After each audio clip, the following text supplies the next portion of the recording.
안녕하세요. JD 부장구세 소장 조도입니다. 오늘은 FOMC 금리 결정 내일 새벽 3시 이후 어떻게 해야 할까라는 주제로 말씀드리도록 하겠습니다. 2022년 11월 2일 수요일 시황입니다. 유튜브 멤버십에서는 최근 JD 부장연구소 투자 현황에 대해서 알 수 있습니다. 관심 있으신 분들은 동영상 아래 댓글 링크를 참조해 주시기 바랍니다. 2022년 9월 JD 부장연구소 19기 공지를 합니다. 부동산 강의와 부동산 주식 패키지 강의는 이번 다음 주 11월 7일 월요일부터 일주일간 모집을 하니 관심 있으신 분들은 동영상 아래 댓글 링크를 참조해 주시기 바랍니다.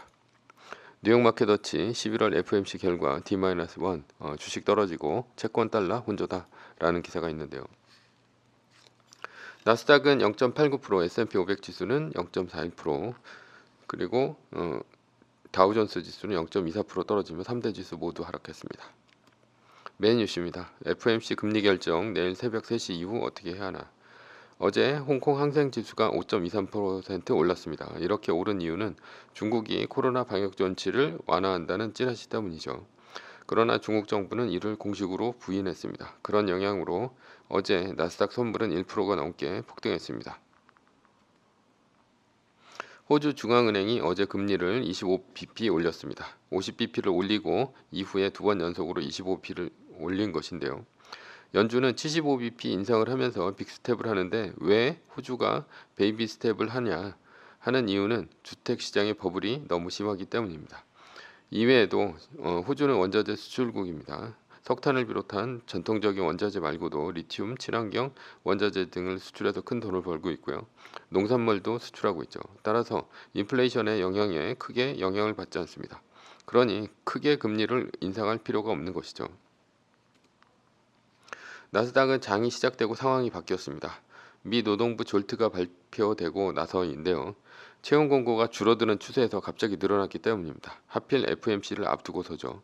그러자 10년물 금리가 갑자기 뛰었고 나스닥은 하락 반전했습니다. 고용이 좋았다면 연준이 긴축을 더 세게 할 것이라는 이유에서죠. 장 시작할 때만 해도 애플은 1% 넘게 오르고 있었는데 결국 1.75% 떨어지면서 끝났습니다. 따라서 애플은 전고점 대비 2.5%가 빠졌습니다. 애플은 마이너스 2.5% 구간인 151.85달러 밑으로 떨어졌고 종가는 150.65달러입니다. 따라서 종가에 151.85달러 밑으로 떨어지면 리밸런싱에 들어가야 되죠. 매뉴얼상 포지션은 리밸런싱이고요. 애플 90%달러 10%입니다. 재매수는 지금보다 두 단계 더 오르는 159.65달러가 종가에 넘으면 지금 팔았던 10%를 몰빵 치면 됩니다. 연준 금리 결정인데요. 내일 새벽 FOMC 금리 결정이 있습니다. 지난 FOMC에서도 75bp를 올렸고 이번에도 75bp는 확실합니다. 문제는 다음 FOMC에서 얼마를 올릴 것인가인데요. 첫 번째는 미니 피봇입니다. 연준의 파월이 만약 50bp로 깎는 미니 피봇을 하거나 시장 친화적인 금리 상단을 얘기를 한다면 주가가 오를 것 같습니다. 11월 중간선거를 앞두고 정치적 압박이 파월을 비둘기로 돌아서게 한다면 가능성이 없는 시나리오는 아닙니다. 애플은 리밸런싱한 마이너스 22.5% 대비 5%가 오르면 10% 팔아두었던 달러를 다시 애플로 사면 됩니다. 여기서 사람들은 손해를 봤다고 하는데 손해를 본 것이 아니라 덜 번 것뿐입니다. 90%가 5%가 오르고요. 주식을 갖고 있었으니까. 그리고 10%는 5% 손실입니다. 그러니 엄밀히 얘기하면 4.5%가 오른 것이죠. 10%가 떨어졌을 때 보험료입니다. 10%는 떨어졌을 때 보험료이죠. 두 번째는 강력한 매파 본능인데요. 사실 연준이 지금 피봇을 할 이유는 없습니다. 아직 인플레이션이 꺾인 데이터가 나온 것도 아니고 원론적인 얘기를 하면 이것이 시장에 충격을 줄 것입니다. 이러면 다시 애플은 떨어질 것이고 하락의 시작일 수도 있습니다. 떨어지면 리밸런싱 하면 됩니다. 극단적으로 얘기해서 나스닥이 마이너스 3% 뜨면 다시 말뚝박기에 돌입할 수도 있습니다. 나스닥 마이너스 3%가 뜨면 182.01달러가 최고점입니다. 이때 편은 말뚝박기 할 때 다시 만들어 드리도록 하겠습니다. 결론입니다. 연준이 어떻게 움직일지는 아무도 모릅니다. 연준이 움직이는 것에 따라 시장이 어떻게 반응할지도 아무도 모릅니다. 알았다면 상방 혹은 하방에 배팅할 것입니다. 따라서 주가에 따라서 대응해야 합니다. 미리 예측해서 투자하는 것은 반대의 경우에는 손절을 해야 하기 때문에 손실만 입을 가능성이 큽니다. 서브 이슈입니다. 파는데 어떻게 망해? 안 팔아야 망한다. 뼈때림 주의인데요. 주식을 팔면 손실 확정인가요? 그런 이유 때문에 망합니까? 아닙니다. 원칙 없이 투자하면 망합니다. 예를 들어 재산 100억쯤 있는 사람이 있다고 칩시다. 그런데 마이너스 3%가 떠서 90억 원 어치를 팔았습니다. 그리고 10억 원만 주식에 들어가 있습니다. 그런데 팔았으니 이 사람은 망한 것입니까? 아닙니다. 재산을 지킨 것이지 어떻게 망한 것입니까? 나중에 떨어져도 10억 원 주식만 갖고 있는 것만 떨어지지 90억 원은 그대로 아닙니까? 90억 원을 지켰는데 어떻게 망합니까? 못 벌 수는 있어도 절대적으로 매뉴얼을 지켰을 때는 망할 수는 없습니다. 이후 다시 두 단계가 올라가 비싼 가격에 다시 샀다고 칩시다. 그게 망하는 것입니까? 비싸게 샀으나 평단가만 높아졌고 주식수는 좀 줄어들 수 있겠지만 총 자산은 크게 줄어들지 않았습니다. 거의 100억 원 그대로입니다. 그러기에 망한 것은 아닙니다. 이때 덜 벌어서 손해를 봤다고 생각하면 욕심에 눈이 멀어 공포에도 해지를 안 한 자신을 탓해야 합니다. 나스닥 마이너스 3%는 시장이 주는 아주 위험한 신호입니다. 그런데 이런 신호를 무시하고 그냥 롱배팅으로만 간다면 언젠가는 시장에게 참교육당하고 뼈저리게 눈물 흘릴 날이 옵니다. 어떻게 시장이 매일 올라가기만 합니까? 조금만 생각해도 알 수 있는 사실을 사람들은 왜 모릅니까? 그리고 막상 떨어지면 고점에 팔았어야 했다는 것을 해지를 했어야 했다는 것을 떨어지고 나서야 그제서야 후회합니다. 그리고 무간지옥처럼 후회를 반복합니다. 예를 들어 삼성전자는 2021년 10월에 96,000원까지 갔습니다. 내가 2022년 11월에 5만원대까지 떨어져 거의 반토막 난 삼성전자의 주주라고 칩시다. 그렇다면 언제 팔았어야 합니까? 96,000원에 팔았어야 하지 않습니까? 그런데 왜 팔지 못했을까요? 왜 팔지 않고 롱배팅으로만 간 것입니까? 언제까지 주가는 올라갈 줄만 알았습니까? 떨어지면 혹시 오르면 샀다 팔았다 하면서 손해나니까 안 판 것 아닙니까? 결국 자신이 들고 있는 것은 처참한 마이너스 50%의 수익률 계좌입니다. 왜 그때 고점에 팔지 못했습니까? 욕심 때문에도 있지만 정확히는 시스템이 없어서 그렇습니다. 고점 대비 몇 프로 빠지면 매도하겠다는 그런 매도 시스템 말이죠.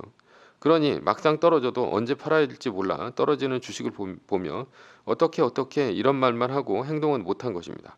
그래서 결국 현재는 반토막 난 삼성전자 주식을 들고 있는 것입니다.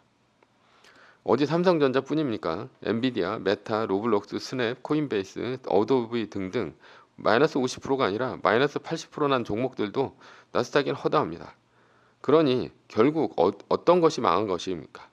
떨어질 때 어떻게 대처해야 한다는 시스템 없이 그냥 주묵구구 식으로 투자하고 위험한 주식에 투자하며 해지 하나 안 한 본인이 망한 것 아닙니까? 앞으로도 이렇게 투자하면 재산 다 잃고 이혼 당하고 쪽방 살며 노후에 폐지 주어봐야 그제서야 정신 차릴 것입니까? 사실 그때는 정신 차려도 이미 늦었습니다. 그때는 인생 이미 망해서 되돌릴 수가 없기 때문이죠. 그런데도 주가가 항상 오르면 떨어질 것을 생각하지 않고 그냥 롱배팅입니다. 떨어지면 손실 확정이라고 하면서 오히려 레버리지 3배짜리 쓰다가 나스닥 마이너스 3% 뜨고 3배로 떨어져서 한순간에 다 털립니다. 비싸게 사지 말라고 했습니다. 왜 그렇습니까? 사람들은 주식을 사면 대부분 안 팔기 때문입니다. 그게 인간의 한계입니다. 마치 관성처럼 그냥 가는 것이죠. 파는 것은 에너지가 들어갑니다. 안 팔면 에너지가 들어가지 않습니다. 뇌가 게으르기 때문입니다. 인간의 뇌는 자율주행차의 컴퓨터보다 훨씬 적은 용량과 에너지로 현재 자율주행차보다 훨씬 운전을 잘합니다. 그래서 뇌는 에너지를 적게 쓰려고 합니다. 그러니 뇌는 지금까지 했던 방식대로 명령을 합니다. 그래서 주식을 사면 대부분 팔지 않습니다. 그런 뇌의 성향을 알기에 주식은 비싸게 사지 말라고 하는 것입니다. 오히려 망하는 것은 팔아서 망하는 것이 아니라 안 팔 때 망하는 것입니다. 삼성전자를 9만 원에 샀다가 5만 원까지 떨어져서 승질나서 팔았다면 그게 망하는 것이죠. 꼭 마이너스 50%까지 떨어져 원금 제로가 될 것 같아서 안 팔았다가 그제서야 팔았더니 다음 날서부터 득달같이 올라갑니다. 이게 진짜로 망하는 것입니다. 주가가 안 오르는 고난의 시기에는 리밸런싱, 말뚝박기 등을 통해 꾸준히 주식수를 늘려야 부자가 됩니다. 재산이 늘어나는 것은 변동성이 없고 꾸준히 오르는 시점에서 크게 늘어납니다. 인내의 시간이 지나야 부자가 될 수 있다는 뜻입니다. 고난의 시기에는 재산을 지키는 것이지 재산을 늘리는 것이 아닙니다. 그러나 대부분은 고난의 시기에 더 많이 떨어진 주식을 못 견디고 팔아버려 결국 세상에는 부자가 드문 것입니다. 인간은 고난을 견딜 멘탈이 없습니다. 따라서 고난의 시기에는 인내가 아닌 시스템으로 마음의 안정을 찾아야 고난의 시기를 넘길 수 있습니다. 오히려 고난의 시기에 매뉴얼을 따르면 주가가 떨어질 때 주식 수를 늘릴 수 있어서 웃으며 어려운 시기를 넘길 수 있습니다. 매뉴얼을 따르려면 기계적으로 따르고 머리를 쓰지 말아야 합니다. 왜냐하면 뇌는 자꾸 산 것을 왜 파냐고 할 것이기 때문이죠. 인간의 뇌는 투자에 적합하지 않아서 떨어지면 팔고 오르면 사게 되어 있습니다. 파는 신호가 나오면 망설이지 말고 반드시 팝시다. 팔아야 달러가 생기고 달러가 생겨야 주식을 살 수 있는 여유가 생깁니다. 달러가 있다면 떨어질 때도 평단가를 낮출 수 있다는 생각에 마음의 안정이 생깁니다. 고난의 시기는 자산을 지켜야 하고 주식 상승기에 자산이 크게 늘어 부자가 됩니다. 고난의 시기에는 자산을 지키는 것이 가장 염두에 두어야 할 것입니다. 그래서 나스닥 마이너스 3% 같은 신호가 나오면 팔기를 두려워해서는 안 됩니다.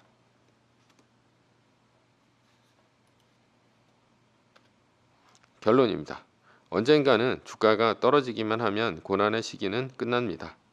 떨어지기만 하는 고난의 시기는 끝이 납니다. 그 후에는 감당 못할 정도로 주가가 상승하는 주가 상승의 시기가 옵니다.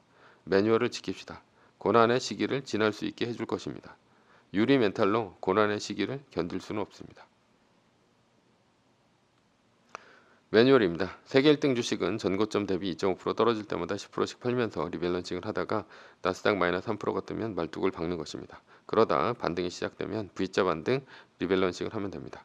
자세한 내용은 JD 부장구서 다음 카페를 참조하시거나 동영상 밑에 리밸런싱 말뚝박기 댓글 링크를 참조하시기 바랍니다.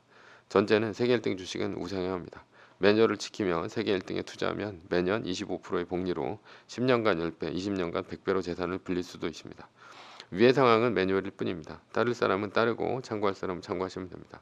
주식을 사고 파는 것에 대한 모든 책임과 이득은 본인에게 있습니다. 매뉴얼을 지키려면 머리를 쓰지 말고 머리를 쓰려면 매뉴얼을 지키지 맙시다.